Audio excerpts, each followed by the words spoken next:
हरे कृष्णा। ओम नमो भगवते वासुदेवाय। ओम नमो भगवते वासुदेवाय। ओम नमो भगवते वासुदेवाय। ओम अज्ञानतिमिरान्धस्य ज्ञानाञ्जनशलाकया चक्षुरुन्मीलितं येन तस्मै श्रीगुरवे नमः। नमो विष्णुपादाय कृष्णप्रेष्ठाय भूतले श्रीमते भक्तिवेदान्त स्वामिनिति नामिने। नमस्ते सारस्वते देवे गौरवाणी प्रचारिणे निर्विशेष शून्यवादी पाश्चात्य देशधारिणे। जय श्री कृष्ण चैतन्य प्रभु नित्यानंद श्री अद्वैत गदाधर श्रीवासादि गौर भक्त वृंद। हरे कृष्ण कृष्ण कृष्ण हरे हरे, हरे राम राम राम हरे हरे. ഹരേ കൃഷ്ണ. ശ്രീ ശ്രീ രാധാ ഗോവിന്ദ ടെമ്പിൾ ഇസ്കോൺ ബാംഗ്ലൂരിന്റെ 18 ദിവസത്തെ ഭഗവത്ഗീത ക്ലാസ്സിലേക്ക് എല്ലാവർക്കും സ്വാഗതം. ഹരേ കൃഷ്ണ. എല്ലാവർക്കും പ്രണാമം.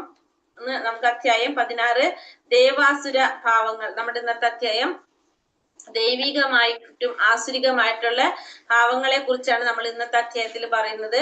നമ്മൾ ഇതിനു മുന്നേ 14ാമത്തെ അധ്യായത്തിൽ ത്രിഗുണങ്ങളില് പറഞ്ഞിട്ടുണ്ടായിരുന്നു അല്ലെ? ത്രിഗുണങ്ങൾ, ഓരോരുത്തരുടെ സ്വഭാവത്തെ കുറിച്ച്. കുറച്ചും കൂടി ദൈവിക ഭാവങ്ങൾ എങ്ങനെയാണ്, ആസുരിക സ്വഭാവത്തിലുള്ളവർ എങ്ങനെയാണെന്നാണ് ഈ അധ്യായത്തിൽ നമുക്ക് പറഞ്ഞു തരുന്നത്. ഇന്നലെ നമ്മൾ 15ാമത്തെ അധ്യായം പുരുഷോത്തമ യോഗം നമ്മൾ കണ്ടിട്ടുണ്ടായിരുന്നു. പുരുഷോത്തമ യോഗം നമ്മൾ കണ്ടു. ഭഗവാനെ കുറിച്ച് നമ്മൾ പറഞ്ഞു ഇന്നലത്തെ അധ്യായത്തില് അല്ലെ? പുരുഷോത്തമ യോഗത്തില് എന്താണ്, ക്ഷരങ്ങൾക്കും അക്ഷരങ്ങൾക്കും അതീതനാണ് ഭഗവാൻ എന്നൊക്കെ പറഞ്ഞു. പിന്നെ നമ്മൾ എന്താ പറഞ്ഞത്? സൂര്യന്റെ പ്രകാശം, ചന്ദ്രന്റെ നിലാവ് പ്രകാശം, പിന്നെ വൈദ്യുതി, അഗ്നി, വെളിച്ചം, പ്രകാശം, ഇതൊക്കെ അതിൽ നിന്നാണ് കിട്ടുന്നത്? ഭഗവാനിൽ നിന്നാണ് കിട്ടുന്നത്. ഓർമ്മശക്തിയായിട്ടും പിന്നെ എന്താണ്, മറവി ശക്തിയായിട്ടും ബുദ്ധിശക്തിയായിട്ടും ഒക്കെ ഇരിക്കുന്നത് ആരാണ്? ഭഗവാനാണ്. നമ്മുടെ ഉള്ളില് ദഹനാഗ്നിയായിട്ട്, വൈശാനർ എന്ന് പറഞ്ഞൊരു അഗ്നിയായിട്ടും ഇരിക്കുന്നത് ആര് തന്നെയാണ്? ഭഗവാൻ തന്നെയാണെന്ന് പറഞ്ഞത്. അതായത് നമുക്ക് ധാന്യങ്ങള് ഉണ്ടാക്കാനായിട്ട് വേണ്ട ഭൗതിക പ്രപഞ്ചത്തില് ധാന്യങ്ങൾ ഉൽപ്പാദിപ്പിക്കുന്നതും അത് കഴിഞ്ഞിട്ട് അതിനെ നിലനിർത്താനായിട്ട്, പോഷിപ്പിക്കാനായിട്ട് ചന്ദ്രനിലൂടെ നിലാവ് നൽകുന്നത് ഭഗവാനാണ്. അതുകൂടാതെ നമ്മളത് കഴിച്ചു കഴിയുമ്പോൾ അതിനെ ദഹിപ്പിക്കുന്നതും ആര് തന്നെയാണ്? ഭഗവാൻ തന്നെയാണ്. അപ്പൊ ഭഗവാനാണ് എല്ലാ കാര്യങ്ങളും ചെയ്യുന്നത്. നമ്മൾ നിലനിൽക്കുന്നതിന്റെ പ്രധാന കാരണം ആരാണ്? ഭഗവാൻ തന്നെയാണെന്ന് നമുക്ക് മനസ്സിലാക്കാനായിട്ട് 15ാമത്തെ അധ്യായത്തിൽ നമുക്ക് പറഞ്ഞു തന്നു. ഇനി അധ്യായം 16 ദൈവികമായിട്ടും ആസുരികമായിട്ടുള്ള ആസുരിക ഭാവങ്ങള്, ദേവാസുര ഭാവങ്ങൾ, ദൈവികവും ആസുരികമായ ഭാവങ്ങളെ കുറിച്ചാണ് ഈ 16ാമത്തെ അധ്യായത്തില് പറയുന്നത്. അധ്യായം 16 ദൈവാസുര ഭാവങ്ങൾ.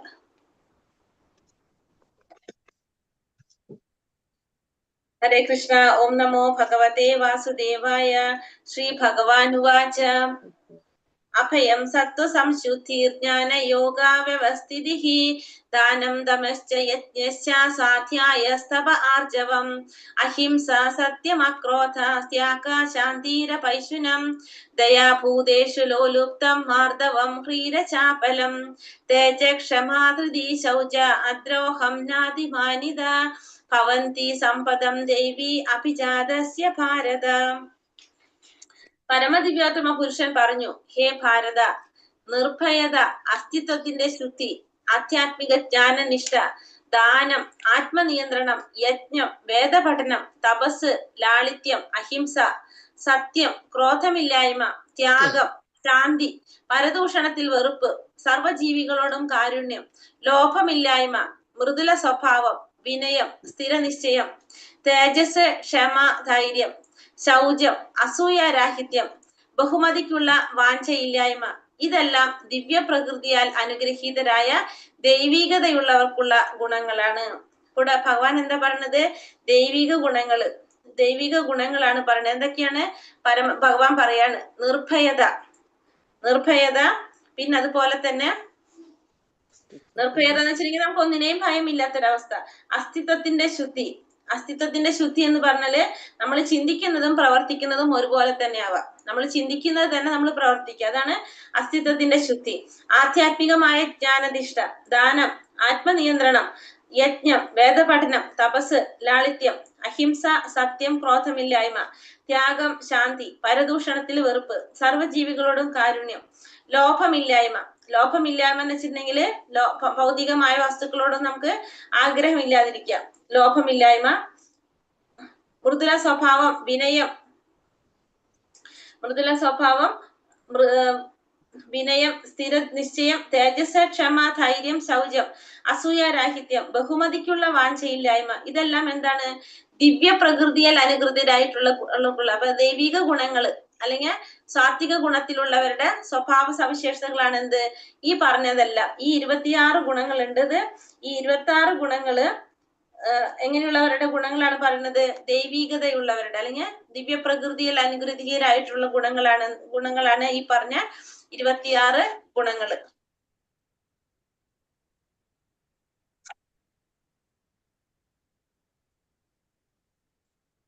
ദമ്പോ ദർപ്പോഭിമാനശ്ച ക്രോധ പാരുഷ്യമേവ ച അജ്ഞാനം ചാപിജാതസ്യ പാർത്ഥ സംവാദമാസുരീം. ഹേ പാർത്ഥ, ഗർവ്, അഹങ്കാരം, അഭിമാനം, ക്രോധം, പാരുഷ്യം, അജ്ഞാനം എന്നിവ അസുര ഗുണങ്ങളാണ്. ഇനി അസുര ഗുണങ്ങളെ കുറിച്ച് പറയാണ്. ഗർവ്, അഹങ്കാരം, അഭിമാനം, ക്രോധം, പാരുഷ്യം, അജ്ഞാനം, ഇതൊക്കെ എന്താണ്? അസുര ഗുണങ്ങളാണ്. അപ്പൊ അസുര ഗുണങ്ങളാണ് എന്ത്? ഗർവ്. ഗർവ് എന്ന് വെച്ചാൽ ഇങ്ങനെ മറ്റുള്ളവരൊക്കെ വില കുറച്ച് കാണുന്ന ഒരു സ്വഭാവം, അതാണ് ഗർവ്. പിന്നെ അഹങ്കാരം, അഭിമാനം, ക്രോധം. അഭിമാനം എന്ന് വെച്ചിട്ടുണ്ടെങ്കിൽ എങ്ങനെയാണ്? നമ്മളാണ് ഏറ്റവും വലിയ നിലയിലെന്ന് ചിന്തിക്കുന്നത്. നമ്മൾ വളരെ പറഞ്ഞത് അഹംഭാവികളായിട്ട്, അതായത് കുറഞ്ഞൊരു സമ്പത്തോ വിദ്യാഭ്യാസമോ ഉണ്ടെങ്കിൽ തന്നെ നമ്മൾ എന്താണ്? നമ്മൾ ഭയങ്കരമായിട്ട് ഉണ്ടെന്നുള്ളതിൽ അഭിമാനിക്കുന്നവര്. നമുക്ക് അതിനുള്ള അർഹതയില്ലെങ്കിലും നമ്മൾ എന്താണ്? നമ്മൾ എല്ലാവരാലും ബഹുമാനിക്കപ്പെടാനും ആരാധ്യനാകാനും എല്ലാം ആഗ്രഹിക്കുന്നവര്. പിന്നെ ക്രോധം, പാരുഷ്യം, അജ്ഞാനം, ഇതൊക്കെ എന്താണ്? ആസുരിക സ്വഭാവങ്ങളാണ്. ആസുരിക സ്വഭാവത്തിലുള്ളതിനെ കുറിച്ചാണ്, ആസുരിക ഗുണങ്ങളായിട്ടാണ് ഇത് പറഞ്ഞത്. അപ്പൊ ദൈവിക ഗുണങ്ങൾ കണ്ടു, ആസുര ഗുണങ്ങൾ കണ്ടു. ഇനി അർജുനനോട് പറയാണ് ഭഗവാൻ, ദൈവീ സംബന്ധി മോക്ഷായ നിബന്ധായ സുരീമത മാശുജ സമ്പദം ദേവി അഭിജാതസ്യ പാണ്ഡവ. അഭൗതിക ഗുണങ്ങൾ മുക്തി സാധകങ്ങളും ആസുര ഗുണങ്ങൾ ബന്ധനത്തിന് കാരണമാകുന്നതുമാണ്. അഭൗതിക ഗുണങ്ങൾ മുക്തിക്ക് കാരണമാകുന്നതും ആസുര ഗുണങ്ങൾ ബന്ധനത്തിന് കാരണമാകുന്നതുമാണ്. പാണ്ഡുനന്ദന, ദൈവിക ഗുണങ്ങളോടെ പിറന്നവനായതുകൊണ്ട് നിനക്ക് എന്തിന്റെ ആവശ്യമില്ല? നീ ദുഃഖിക്കേണ്ട ആവശ്യമില്ല. നീ എങ്ങനെ പിറന്നവനാണ്? ദൈവിക ഗുണങ്ങളോടെ പിറന്നവനായതുകൊണ്ട് നിനക്ക് ദുഃഖിക്കേണ്ട ആവശ്യമില്ല എന്നാണ് ഭഗവാൻ അർജുനനോട് പറയുന്നത്. ഇനി എന്താ പറയണത്? ദംഭൂത സർഗ ലോകേസ്മിൻ ദൈവ ആസുര ഏവച്ച ദൈവോ വിസ്തരശ പ്രോക്ത ആസുരം പാർത്ഥ മേ ശൃണു. ഹേ പാർത്ഥ, ഈ ലോകത്തിലുള്ള എല്ലാ സൃഷ്ടികളും ഏതിൽ വരുന്നതാണ്? ഒന്നുകിൽ ആസുരികം അല്ലെങ്കിൽ ദൈവികം. ഇതിലേതെങ്കിലും ഒരെണ്ണത്തിൽ വരും. ഞാൻ ദൈവിക ഗുണങ്ങളെ പറ്റി വിസ്തരിച്ച് പറഞ്ഞുവല്ലോ, ഇനി ആസുരങ്ങളായവയെ പറ്റി വിവരിക്കാം. അപ്പൊ അർജുനനോട് പറയാണ്, രണ്ടേ രണ്ട് സൃഷ്ടികളെ ഈ ലോകത്തിലുള്ളൂ. ഒന്ന് ആസുരിക സൃഷ്ടിയും ഒന്ന് ദൈവിക സൃഷ്ടിയും. ഇത് ഏതെങ്കിലും ഒരു വിഭാഗത്തിൽ എല്ലാവരും വരും. ഇത്രയും ദൈവികമായതിനെ കുറിച്ച് പറഞ്ഞു, ഇനി ആസുരികമായിട്ടുള്ളതും പറയാം. അപ്പൊ ഇവിടെ പറയുന്നത് പ്രജാപതിയുടെ സന്താനങ്ങളാണ് ആര്? ഈ ആസുരിക സ്വഭാവത്തിലുള്ളവരും ദൈവിക സ്വഭാവത്തിലുള്ള, അതായത് ദേവന്മാരും അസുരന്മാരും പ്രജാപതിയുടെ സന്താനങ്ങളാണ്. അതില് തിഥിയുടെ മക്കളാണ് ആര്? അസുരന്മാര്. അതിഥിയുടെ മക്കളാണ് ദേവന്മാര്. അതായത് ശാസ്ത്രങ്ങൾ അനുസരിച്ച് പ്രവർത്തിക്കുന്നവര് ദേവന്മാരും ശാസ്ത്രങ്ങൾക്ക് വിരുദ്ധമായിട്ട് പ്രവർത്തിക്കുന്നവരാണ് ആര്? അസുരന്മാരെന്ന് പറയുന്നത്. അപ്പൊ ഈ രണ്ട് കൂട്ടരാണ് ഇവിടെ ഉള്ളത്. ഒന്ന് ആസുരിക സ്വഭാവം, ദൈവിക സ്വഭാവം. ഒന്ന് ശാസ്ത്രങ്ങൾക്ക് അനുസൃതമായിട്ട് പ്രവർത്തിക്കുന്നു, ഒന്ന് ശാസ്ത്രങ്ങൾക്ക് വിരുദ്ധമായിട്ട് പ്രവർത്തിക്കുന്നു.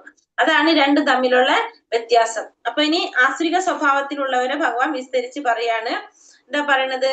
പ്രവൃത്തിയും ച നിവർത്തിയും ച ജനാനാ വിതുരാസുരഃ നാ ശൗചം നാപി ചാചാരോ നാ സത്യം ദേശ വിദ്യതേ. ചെയ്യേണ്ടതെന്തെന്നോ ചെയ്യരുതാത്തതെന്തെന്നോ ആസുര സ്വഭാവികൾക്ക് അറിഞ്ഞുകൂടാ. വിശുദ്ധിയോ നല്ല പെരുമാറ്റമോ സത്യസന്ധതയോ അവർക്കില്ല. അപ്പൊ അവർക്ക് എന്താണ് ചെയ്യേണ്ടത്, എന്താണ് ചെയ്യാൻ പാടില്ലാത്തത് എന്നുള്ളത് ആർക്കറിയില്ല? ഈ ആസുരിക സ്വഭാവത്തിലുള്ളവർക്ക് അറിയില്ല. മാത്രമല്ല വിശുദ്ധി ഉണ്ടാവില്ല, അവർക്ക് നല്ല പെരുമാറ്റം ഉണ്ടാവില്ല, സത്യസന്ധത ഒന്നും ആർക്കുണ്ടാവില്ല, ഈ ആസുരിക സ്വഭാവത്തിലുള്ളവർക്ക് ഉണ്ടാവില്ല. പിന്നെ അവരെന്താ ചിന്തിക്കുന്നത്? അസത്യം അപ്രതിഷ്ഠം തേ ജഗദാഹൂരനീശ്വരം അപരസ്പര സംഭൂതം കിമന്യത് കാമഹൈതുകം. ഈ പ്രപഞ്ചം അസത്യമാണെന്ന്, അടിസ്ഥാനരഹിതമാണെന്നും അതിന് നിയന്താവായിട്ട് ഒരു ഈശ്വരൻ ഇല്ലെന്നും അവർ പറയുന്നു. അപ്പൊ അവരെ ധാരണയിൽ എങ്ങനെയാണ് ഈ പ്രപഞ്ചം എന്ന് പറയുന്നത് അസത്യമാണ്, അടിസ്ഥാനരഹിതമാണ്, അതിന് നിയന്താവായിട്ട് ഒരു ഈശ്വരൻ ഇല്ല എന്നാണ് ആര് ചിന്തിക്കുന്നത്? ഈ ആസുരിക സ്വഭാവത്തിലുള്ളവർ ചിന്തിക്കുന്നത്. ലൈംഗിക അഭിലാഷം മാത്രമാണ് ഇതിന്റെ ഉൽപ്പത്തിക്ക് കാരണമെന്നും കാമമല്ലാതെ മറ്റൊന്നും കാരണമായിട്ടില്ലെന്നും അവർ പറയുന്നു. അപ്പൊ ഇവിടെ എന്തുമാത്രമാണ് ഈ പ്രപഞ്ചത്തിന്റെ ഉൽപ്പത്തിക്ക് കാരണം? ലൈംഗികമായ അഭിലാഷം മാത്രം, അതല്ലാതെ വേറെ ഒന്നും കാരണമായിട്ടില്ല എന്നാണ് ആര് ചിന്തിക്കുന്നതും പറയുന്നതും? ആസുരിക സ്വഭാവത്തിലുള്ളവര് പറയുന്നത്. ആ നിഗമനത്തിൽ വന്നിട്ട് അവരെന്താ ചെയ്യുന്നത്? ഏതാം ദൃഷ്ടീമവഷ്ടഭ്യ നഷ്ടാത്മനോൽപ ബുദ്ധയഃ പ്രഭവന്ത്യുഗ്ര കർമ്മണ ക്ഷയായ ജഗദോഹിതഃ. ഈ നിഗമനങ്ങളെ പിന്തുടർന്ന് സ്വയം നഷ്ടപ്പെട്ടവരും അസുരന്മാരുമായ ഈ അല്പബുദ്ധികൾ ലോകനാശകരങ്ങളായ കൊടും ക്രിയകളിൽ ഏർപ്പെടുന്നു. അപ്പൊ ഇവര് എന്താ ചെയ്യുന്നത്? ഇവര് കൊടും ക്രിയകളിലാണ് ഏർപ്പെട്ടു പോകുന്നവര്. ലോകത്തെ നശിപ്പിക്കുന്ന രീതിയിലൂടെ കൊടും ക്രിയകളില് ഏർപ്പെട്ടു പോകുക, പണനാശിനി പോലുള്ള വസ്തുക്കളൊക്കെ ഉണ്ടാക്കുക. ഇതൊക്കെ എന്താണ് ചെയ്യുന്നത്? അസുര സ്വഭാവികള് ലോകനാശങ്ങളിലേക്ക് നയിക്കുന്ന ദുഷ്കരങ്ങളായിട്ടുള്ള കർമ്മങ്ങളിലായിരിക്കും അവർക്ക് ഏർപ്പെട്ടു പോകുന്നത്. കാമമാശ്രിത്യ ദുഷ്പൂരം ദംഭമാനമദാന്വിതഃ മോഹാഗൃഹീത സത്രാഹാൻ പ്രവർത്തന്തേഷു ജീവ്രതഃ. അടക്കാനാവാത്ത കാമം പൂണ്ടും ദംഭം, ദുരഭിമാനം എന്നിവയിൽ മുഴുകിയും വ്യാമോഹിതരുമായ അസുര സ്വഭാവികൾ ക്ഷണികമായതിൽ ആകൃഷ്ടരായി എന്നും വൃത്തിഹീനമായ കർമ്മങ്ങൾ ചെയ്തു വരുന്നു. അപ്പൊ അടക്കാനാവാത്ത കാമം പൂണ്ട് ദംഭം എന്ന് വെച്ചാൽ എന്താണ്? നമ്മൾ നേരത്തെ പറഞ്ഞല്ലേ, അതായത് നമ്മള് ഉള്ളില് ഒന്ന് ചിന്തിക്കുക, പുറത്ത് വേറെ രീതിയില് ചിന്തയും തമ്മിൽ വ്യത്യാസമാവും, പുറത്ത് വേറെ രീതിയിൽ ചെയ്യാം. അങ്ങനെ ദർഭം കൊണ്ടും ദുരഭിമാനം ഇതിൽ മുഴുകിക്കൊണ്ട് വ്യാമോഹിതരായിട്ടുള്ള അസുര സ്വഭാവികള് ക്ഷണികമായതിൽ മുഴുകി ആകൃഷ്ടരായി എന്നും എന്ത് ചെയ്യും? വൃത്തിഹീനമായ പ്രവർത്തികളില് ഏർപ്പെട്ടു പോകുന്നതാണ് ആര്? ആസുരിക സ്വഭാവത്തിലുള്ളവര്.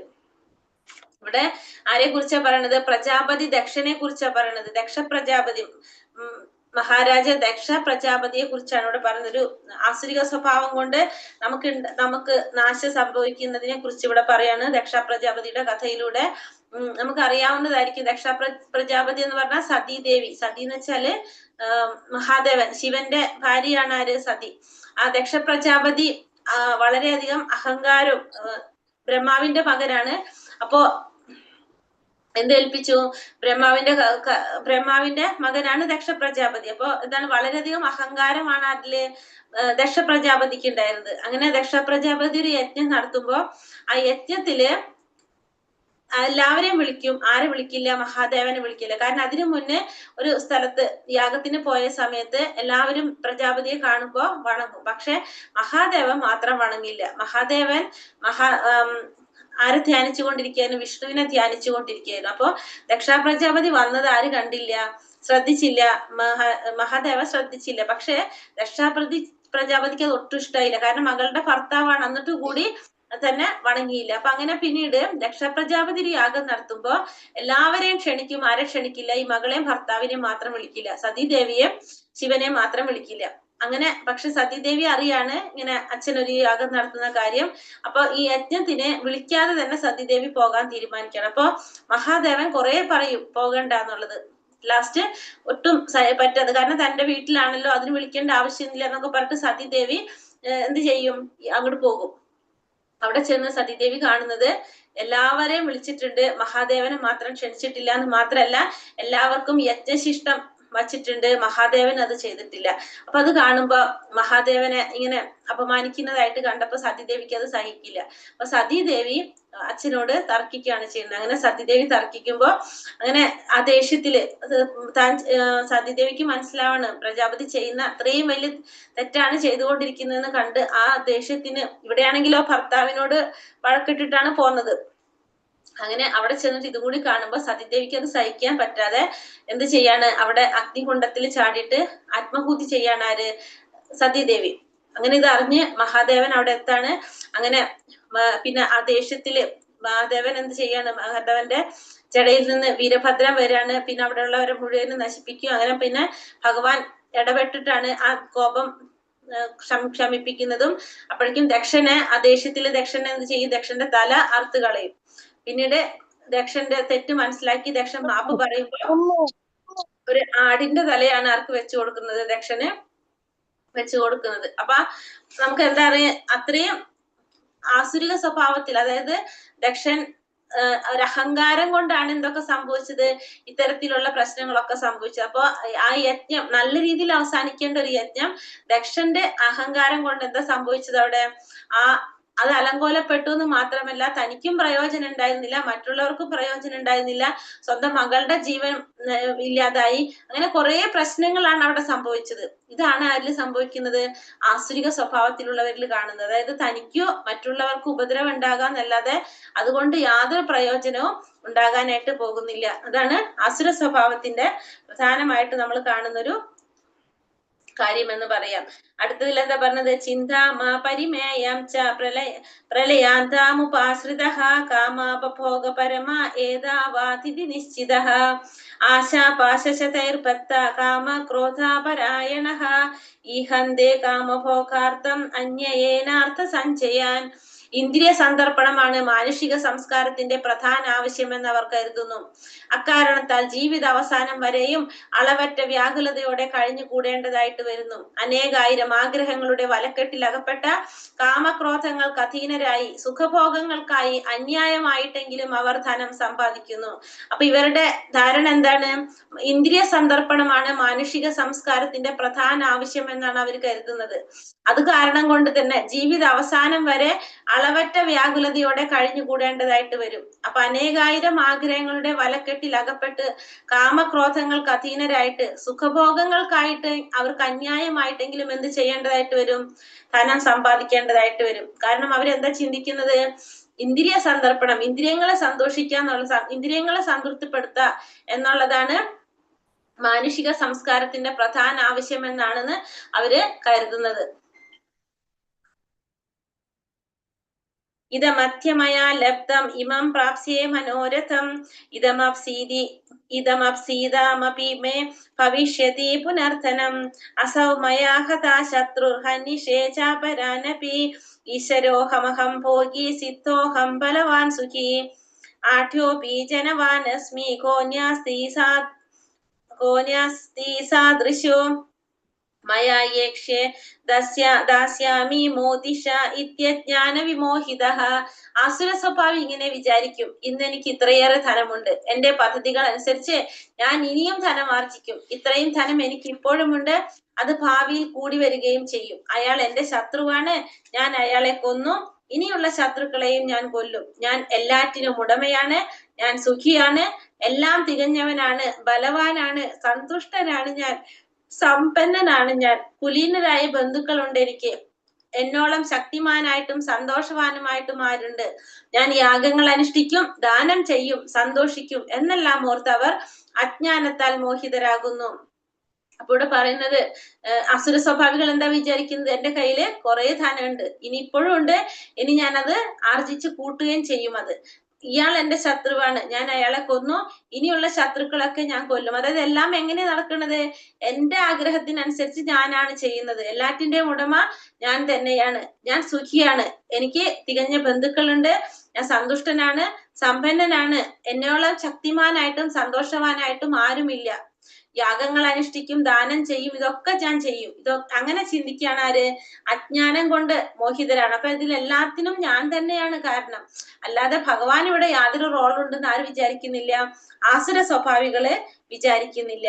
അനേക ചിത്ത വിഭ്രാന്ത മോഹജാല സമാവൃത പ്രസക്ത കാമഭോഗേഷു പതന്തി നരകേഷു ച. ഇങ്ങനെ പലവിധം ആകാംക്ഷകളിൽപ്പെട്ട് വലഞ്ഞ് വ്യാമോഹത്തിന്റെ വലയിൽ കുടുങ്ങിയും ഇന്ദ്രിയ സുഖങ്ങളിൽ അത്യാസക്തരായി അവർ നരകത്തിൽ വീഴും. അങ്ങനെ പലതരത്തിലുള്ള വ്യാമോഹത്തിന്റെ വലയിൽ കുടുങ്ങി ഇന്ദ്രിയ സുഖങ്ങളിൽ അത്യാസക്തരായിട്ട് അവർക്ക് എന്ത് സംഭവിക്കും? ലാസ്റ്റ് അവര് നരകങ്ങളിൽ ചെന്ന് വീഴാണ് ചെയ്യുന്നത് ഇവര്. അങ്ങനെ ആത്മസംഭാവിതാ സ്തബ്ധ ധനമാനാമദാന്വിതഃ യജന്തേ നാമ യജ്ഞൈസ്തേ ദംഭേനാവിധിപൂർവകം.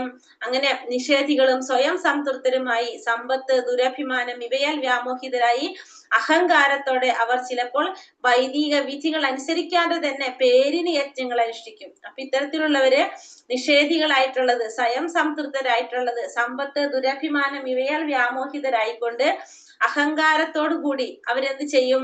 വൈദിക വിധികൾ അനുസരിക്കാതെ തന്നെ അവരെന്ത് ചെയ്യും? പേരിന് ചില യജ്ഞങ്ങള് അനുഷ്ഠിക്കും. നമ്മളെ ശാസ്ത്രങ്ങളിൽ പറയുന്ന രീതിയിൽ ചെയ്യാതെ തന്നെ. അപ്പൊ അങ്ങനെയുള്ളവര് എന്നിവിടെ പറഞ്ഞത് ആസുരന്മാര് മിഥ്യാഹങ്കാരം കൊണ്ട് ബലം, ഗർവം, കാമം, ക്രോധം ഇവയാൽ പരിഭ്രാന്തരായിട്ട് തങ്ങളുടെയും അന്യരുടെയും ശരീരങ്ങളിൽ കുടികൊള്ളുന്ന ആ പരമദിവ്യോത്തമ പുരുഷനോട് ഈർഷ്യാലുക്കളായി തീർന്ന് ശരിയായ ധർമ്മത്തെ പഠിക്കും. അപ്പൊ ഇങ്ങനെയുള്ളവരെന്ത് സംഭവിക്കുന്നത്? മിഥ്യാഹങ്കാരം കൊണ്ട് ബലം, ഗർവ്, കാമം, ക്രോധം ഇവയെ കൊണ്ട് സംഭ്രാന്തരായിട്ട് അവരുടെ ഉള്ളിലും മറ്റുള്ളവരുടെ ഉള്ളിലും കുടികൊള്ളുന്ന ആ പരമദിവ്യോത്തമ പുരുഷനോട് ഈർഷ്യാലുക്കളായി തീർന്ന് ധർമ്മത്തെ പഴിക്കുന്നു. കാരണം ഇവർ ആസുരിക സ്വഭാവത്തിലുള്ളവരാണ്. ഇവർക്ക് എന്തറിയില്ല? ശാസ്ത്രങ്ങളെ കുറിച്ച് യാതൊരു അറിവില്ലാത്തവരാണ്. അപ്പൊ അതുകൊണ്ട് തന്നെ ഭഗവാനെ കുറിച്ചും അവർക്ക് അറിവില്ല. കാരണം എല്ലാതും അവരുടെ നിയന്ത്രണത്തിലാണെന്നാണ് അവർ ചിന്തിക്കുന്നത്. അതുകൊണ്ട് അവര് ഈർഷ്യാലുക്കളായിട്ട് ധർമ്മത്തെ തന്നെ പഴിക്കുകയാണ് ചെയ്യുന്നത്. താനേഹം ദിശതാ ക്രൂരാൻ സംസാരേഷു നരാധമാൻ ക്ഷിപാമ്യജ്രസം അശുഭം ആസുരീക്ഷേവ യോനിഷു. ഈർഷ്യാലുക്കളും ദുർബുദ്ധികളുമായ ഈ മനുഷ്യാധമന്മാരെ ഭൗതിക ജീവിത സാഗരത്തിലെ ആസുര യോനികളിൽ തന്നെ ഞാൻ വീണ്ടും വീണ്ടും ജനിപ്പിക്കുന്നു. എന്നിട്ട് ഭഗവാൻ പറയാണ്, ഈർഷ്യാലുക്കളായിട്ടുള്ള ദുർബുദ്ധികളായിട്ടുള്ള ഈ മനുഷ്യാധമന്മാരെ ഭൗതിക ജീവിത സാഗരത്തിലെ ആസുര യോനികളിൽ തന്നെയാണ് അവരെ വീണ്ടും വീണ്ടും ജനിപ്പിക്കുന്നത്. അപ്പൊ ഭഗവാൻ പറയുന്നത് ഇവര് മനുഷ്യ അധമന്മാരായിട്ടാണ് ഇവരെ കുറിച്ച് ഭഗവാൻ പറയുന്നത്. ദുർബുദ്ധികളായിട്ടുള്ള ഇവര് മനുഷ്യ അധമന്മാരാണ്. ഇവർക്ക് ആസുരയോനികളിൽ തന്നെ, അതായത് ഇവർക്ക് ഭഗവാനെ അറിയാനായിട്ട് ഒരു അവസരം കിട്ടുന്നില്ല. അവര് വീണ്ടും ഈ ഭൗതിക ജീവിതത്തിലെ ആസുര യോനികളിൽ തന്നെയാണ് അവർ വീണ്ടും ജന്മം എടുക്കേണ്ടതായിട്ട് വരുന്നത്. ആസുരീം യോനി മാപന്ന മൂഢ ജന്മനി ജന്മനി മാമ പാപൈവ കൗന്ദേയ തഥോ യാന്ത്യധമാം ഗതി. ഹേ കുന്തിപുത്ര, ആസുര ജീവഗണങ്ങളിൽ അനേകം തവണ ജന്മമെടുത്ത ശേഷവും ഇത്തരക്കാർ ഒരിക്കലും എന്റെ അടുത്തെത്തുകയില്ല. ക്രമേണ അധികം നീചങ്ങളായ തലങ്ങളിലേക്ക് താഴ്ത്തപ്പെടുന്നു. അപ്പൊ ഇത്തരത്തിലുള്ളവര്, ആസുരഗണത്തിലുള്ളവര് അനേകം തവണ ജന്മം എടുത്തതിന് ശേഷവും ഇത്തരക്കാർ ഒരിക്കലും ഭഗവാന്റെ അടുത്തേക്ക് എത്തില്ല. അവർക്ക് എന്താണ്? അവര് വീണ്ടും താഴ്ന്ന നീചങ്ങളായിട്ടുള്ള തലങ്ങളിലേക്ക് താഴ്ത്തപ്പെടും. അപ്പൊ എത്ര ജന്മം എടുത്താലും ഈ അസുര സ്വഭാവത്തിലുള്ളവർക്ക് ഭഗവാനെ കുറിച്ച് അറിയാൻ സാധിക്കുന്നില്ല. അവര് വീണ്ടും താഴ്ന്ന തലങ്ങളിലേക്ക് പോകാണ് ചെയ്യുന്നത്. ത്രിവിധം നരകസ്യേത്യം ദ്വാരം നാശനമാത്മനഃ കാമക്രോധാസ്തഥാ ലോഭാസ്ത തസ്മാദേതേ ത്രയം ത്യജേത്. നരകത്തിന് കവാടങ്ങൾ 3 ഉണ്ട്. അപ്പൊ നരകത്തിന് 3 കവാടങ്ങളാ പറയുന്നത്. ഏതൊക്കെയാണ്? കാമം, ക്രോധം, ലോഭം. ബുദ്ധിയുള്ള എല്ലാവരും ഇവയെ ഉപേക്ഷിക്കണം. കാരണം ഇവ ആത്മാവിന്റെ അധപതനത്തിന് വഴി തെളിക്കും. അപ്പൊ 3 കവാടങ്ങളാണ് എന്തിനുള്ളത്? നരകത്തിനുള്ളത്. ആ നരകത്തിന്റെ 3 കവാടങ്ങളാണ് കാമം, ക്രോധം, ലോഭം. അപ്പൊ ബുദ്ധിയുള്ളവർ എന്ത് ചെയ്യണം? ഈ 3 എണ്ണത്തിനെ ഉപേക്ഷിക്കണം. ഇത് ആത്മാവിന്റെ അധപതനത്തിന് വഴി തെളിക്കുന്നതാണ് എന്ത്? ഈ 3 ഈ കവാടങ്ങൾ എന്ന് പറയുന്നത്. കാമം, ക്രോധം, ലോഭം. ഏതേ വിമുക്ത കൗന്ദേയ തമോദോരൈ സ്ത്രീഭിർനരഃ ആചാര്യത്യാത്മനാശ്രയ തഥോ യാന്തി പരാം ഗതിം. കുന്തിപുത്ര, ഈ 3 നരകദ്വാരങ്ങളിൽ നിന്ന് രക്ഷ പ്രാപിച്ചവർ ആത്മസാക്ഷാത്കാരത്തിനുതകുന്ന കർമ്മങ്ങൾ ചെയ്ത് ക്രമേണ പരമപദത്തിലെത്തും. അപ്പൊ ഈ 3 നരകദ്വാരങ്ങളിൽ നിന്നും രക്ഷ പ്രാപിച്ചു കഴിഞ്ഞാൽ എന്ത് സാധിക്കും? ആത്മസാക്ഷാത്കാരത്തിനുതകുന്ന കർമ്മങ്ങൾ ചെയ്തുകൊണ്ട് പരമപദത്തിലെത്താനായിട്ട് സാധിക്കും. അപ്പൊ നമുക്ക് എന്ത് വേണം? ഈ 3 നരകദ്വാരങ്ങളിൽ നിന്നും രക്ഷ പ്രാപിക്കണമെങ്കിൽ മാത്രമേ ആത്മസാക്ഷാത്കാരത്തിനുതകുന്ന കർമ്മങ്ങൾ ചെയ്ത് ക്രമേണ ആ പരമപദത്തിലെത്താനായിട്ട് നമുക്ക് സാധിക്കുള്ളൂ. അപ്പൊ മനുഷ്യര് കാമം, ക്രോധം, ലോഭം ഈ 3 ശത്രുക്കളെ പറ്റി കരുതലോടെ ഇരിക്കണം. അപ്പൊ 3 ശത്രുക്കളാണ് നമ്മുടേത്. കാമം, ക്രോധം, ലോഭം. ഇതിനെ കരുതലോടെ ഇരിക്കണം. ഒരാൾ കാമക്രോധ ലോഭങ്ങളിൽ നിന്ന് എത്രത്തോളം ഒഴിഞ്ഞു നിൽക്കുന്നുവോ അത്രത്തോളം അയാളുടെ ജീവിതം പരിശുദ്ധമായിരിക്കും. അപ്പൊ എത്രത്തോളം നമ്മൾ ഇതിൽ നിന്ന് ഒഴിഞ്ഞു നിൽക്കുന്നുണ്ടോ അത്രത്തോളം നമ്മുടെ ജീവിതം പരിശുദ്ധമായിട്ട് തീരും. പിന്നെ വൈദിക സാഹിത്യങ്ങൾ പറയുന്ന നിയമനിബന്ധനകൾ അയാൾക്ക് അനുസരിക്കാനും കഴിയും. അപ്പൊ നമ്മള് എത്രത്തോളം ഇതിൽ നിന്ന് മാറി നിൽക്കുന്നു അത്രത്തോളം നമ്മുടെ ജീവിതം പരിശുദ്ധമാകുകയും ചെയ്യും. വൈദിക സാഹിത്യങ്ങളിൽ പറയുന്ന നിയമനിബന്ധനകളെ അയാൾക്ക് അനുസരിക്കാനായിട്ടും സാധിക്കും. മനുഷ്യ ജീവിത നിയന്ത്രണത്തിലുള്ള ഈ പ്രമാണങ്ങളെ സ്വീകരിച്ചുകൊണ്ട് ക്രമേണ ആധ്യാത്മിക ഉന്നതിയിലേക്ക് ഉയരാനായിട്ട് സാധിക്കും. അപ്പൊ നമുക്ക് ഈ മനുഷ്യ ജീവിതത്തിന്റെ ഈ നിയന്ത്രണത്തിലുള്ള ഈ പ്രമാണങ്ങളെ സ്വീകരിച്ചുകൊണ്ട് ക്രമേണ നമുക്ക് എന്ത് സാധിക്കും? ആധ്യാത്മിക ഉന്നതിയിലേക്ക് ഉയരാനായിട്ട് സാധിക്കും. ഇങ്ങനെ കൃഷ്ണാവബോധം വരെ എത്താൻ ഭാഗ്യമുണ്ടായവന് വിജയം സുനിശ്ചിതമാണ്. അങ്ങനെ നമുക്ക് എന്തിൽ സാധിക്കും? കൃഷ്ണാവബോധം വരെ ഉയരാനായിട്ട് സാധിക്കും. അങ്ങനെ ഭാഗ്യം ഉണ്ടായി കഴിഞ്ഞാൽ നമ്മളെ വിജയം നമുക്ക് ഉറപ്പു പറയാനായിട്ട് സാധിക്കും. സുനിശ്ചിതമായിട്ടും വിജയം കൈവരിക്കാൻ സാധിക്കും. യാശാസ്ത്രാവിധി മുത്സൃജ്യ വർത്തതേ കാമകാരതഃ നസാ സിദ്ധിമവാപ്നോതി നാ സുഖം നാ പരാഗതിം. പക്ഷെ ഈ ശാസ്ത്രവിഹിതങ്ങളായ വചനങ്ങളെ കണക്കിലെടുക്കാതെ തന്നിഷ്ടം പോലെ പ്രവർത്തിക്കുന്നവർക്ക് പരിപൂർണതയോ പരമലക്ഷ്യപ്രാപ്തിയോ സുഖം പോലും നേടാൻ സാധിക്കില്ല. പക്ഷെ നേരെ മറിച്ച് ഈ ശാസ്ത്രവിധികൾ അനുസരിക്കാത്തവര്, ശാസ്ത്രങ്ങളിൽ പറയുന്ന കാര്യങ്ങൾ, ശാസ്ത്രത്തിൽ പറഞ്ഞിരിക്കുന്ന കാര്യങ്ങൾ അനുസരിക്കാത്തവര്, തന്നിഷ്ടം പോലെ പ്രവർത്തിക്കുന്നവർക്ക് എന്തുണ്ടാവില്ല? പരമലക്ഷ്യപ്രാപ്തി നേടാൻ സാധിക്കില്ല, പൂർണ്ണതയും കൈവരിക്കാൻ സാധിക്കില്ല. സുഖം ഒന്നും ആർക്ക് കിട്ടില്ല. എന്തുമില്ലാത്തവർക്ക്? ശാസ്ത്രങ്ങൾ അനുസരിക്കാത്തവർക്ക്. അപ്പൊ ശാസ്ത്രങ്ങൾ അനുസരിക്കുന്നവർക്കാണ് ഈ പറയുന്നതെല്ലാം കിട്ടുന്നത്. അപ്പൊ ഇവിടെ നമുക്ക് കാണിക്കുന്നത് ഓരോ യുഗത്തിലുള്ളവരുടെ തമ്മിലുള്ള എങ്ങനെയാണെന്ന് പറയാണ്. ഒരു യുഗത്തിൽ, അതായത് സത്യയുഗത്തില് എപ്പോഴും എങ്ങനെയാണ് യുദ്ധം നടന്നിരുന്നത്? രണ്ട് ലോകങ്ങൾ തമ്മിൽ, അല്ലെ? സത്യയുഗത്തിൽ എങ്ങനെയായിരുന്നു? രണ്ട് ലോകങ്ങൾ തമ്മിൽ, അതായത് ആസുരികമായിട്ടുള്ളവരുടെ ഒരു ലോകം, ദൈവികമായിട്ടുള്ളവരുടെ വേറെ. അതായത് ഭൂമിക്ക് മുകളില് ദൈവിക ലോകവും ഭൂമിക്ക് താഴെ അസുര ലോകം. ഇത് രണ്ടും തമ്മിലാണ് എന്ത് നടന്നിരുന്നത്? സത്യയുഗത്തില് യുദ്ധം നടന്നിരുന്നത്. അത് കഴിഞ്ഞ് ത്രേതായുഗം വന്നപ്പോഴെന്തായി? ശ്രീരാമനും രാവണനും തമ്മിൽ, അതായത് ഒരേ ലോകത്ത് തന്നെ രണ്ട് രാജ്യങ്ങൾ തമ്മിലാണ് ഇവിടെ യുദ്ധം നടന്നിരുന്നത് ത്രേതായുഗത്തിൽ വന്നപ്പോ. അത് കഴിഞ്ഞിട്ട് ദ്വാപരയുഗത്തിൽ വന്നപ്പോഴെന്തായി? ഒരേ ലോകത്തില് ഒരേ കുടുംബത്തില് തന്നെ ആയി എന്ത്? തമ്മിൽ തർക്കം. ഒരേ ലോകത്തില് ഒരേ കുടുംബത്തില് രണ്ടു കൂട്ടർ തമ്മിലാണ് തർക്കം സംഭവിച്ചത്. അതായത് തർക്കം നടക്കുന്നത്. അതായത് ദ്വാപരയുഗത്തിൽ വന്നപ്പോ പാണ്ഡവരും കൗരവരും ഒരേ കുടുംബത്തിൽ തന്നെ ഉള്ളവർ തമ്മിൽ. അത് കഴിഞ്ഞിട്ട് കലിയുഗം വന്നപ്പോഴാണെങ്കിലോ ഒരു വ്യക്തിയിൽ തന്നെ ഉണ്ടത് ആസുരിക സ്വഭാവം, ദൈവികം, രണ്ടും ഒരു വ്യക്തിയിൽ തന്നെയുണ്ട്. രണ്ടും ഒരേ വ്യക്തിയിൽ തന്നെയാണ് കാണപ്പെടുന്നത്. അതുകൊണ്ട് എന്ത് ചെയ്യണം നമ്മള്? തസ്മാ ശാസ്ത്രം പ്രമാണം തേ കാര്യകാര്യാവ്യവസ്ഥിതൗ ജ്ഞാത്വോ ശാസ്ത്രവിധോനോക്തം കർമ്മ കർത്തൂമിഹർഹസി.